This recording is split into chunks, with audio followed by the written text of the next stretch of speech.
Sam, and to all our audiences. Now, there's a lot of people that know Can Themba's work, but they don't really know who the man was. Can you just give us a brief history on Can Themba? Yeah. The man was born 90 years ago. So actually, we're also celebrating his 90th birthday, had he been alive. Not far from where I'm seated, in a place called Marabastad, here in Tshwane.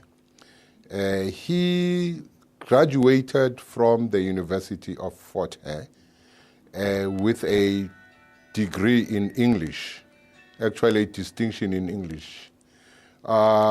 He could not teach, owing largely to his resentment of Bantu education that was being introduced at the time. This is the early 50s.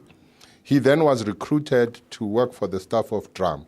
DRAM was started in 1951 and was really, as a monthly, one of the major reading platforms for Africans and also major platform for writers, creative, journalistic, and so on. And it was actually read very far and wide in West Africa, in East Africa, and so on.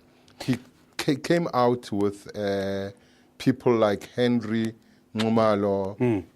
He actually recruited some of his former students to DRAM, who became household names in their own right. People like Casey, Mutsisi, Mujwadi, and so on. Professor, let's talk about those former students, because you're a former student yourself of Can Themba. What is one of your fondest memories of him? Or can you share some memories with us? Well, he tutored myself, a friend of ours called Welile Ngubane, whose father actually arranged for the tutorship, and another cousin friend of mine, Lucas Mashile, more famously known as Lebu Mashile's father.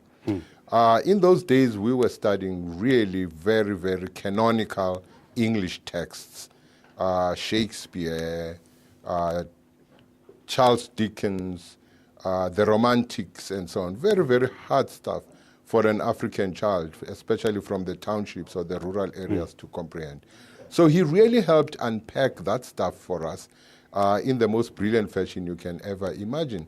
So he did help us pass exams, but his general legacy for us was as a creative writer, certainly for me, was as a creative writer of no mean repute. I guess in part, one looks back to influences like Can Themba in terms of how one turned out to be a creative writer himself. What is it about Can Themba's work that has stayed so relevant for so long? Why is his work multi-generational? Actually, the work of all those writers should be multi-generational. One of the failings there, I think, is our school system. They should actually be central to the canon of literary studies in our schools. I have nothing against Shakespeare. I like reading him to the present day. But there's something the matter if in Form 1, in Form 2, in Form 3, in Form 4, in Form 5, you read Shakespeare and not a single African writer. Can Themba, on the other hand, besides being a creative writer himself and with stories in DRAM, went on to form, with his colleagues, a magazine called The Classic, which also became really the platform for the emerging writers of the time. Fast forward then to the early 90s, because you see, apartheid itself had tried to cut us off from that sense of excellence with our predecessors. Censorship did that.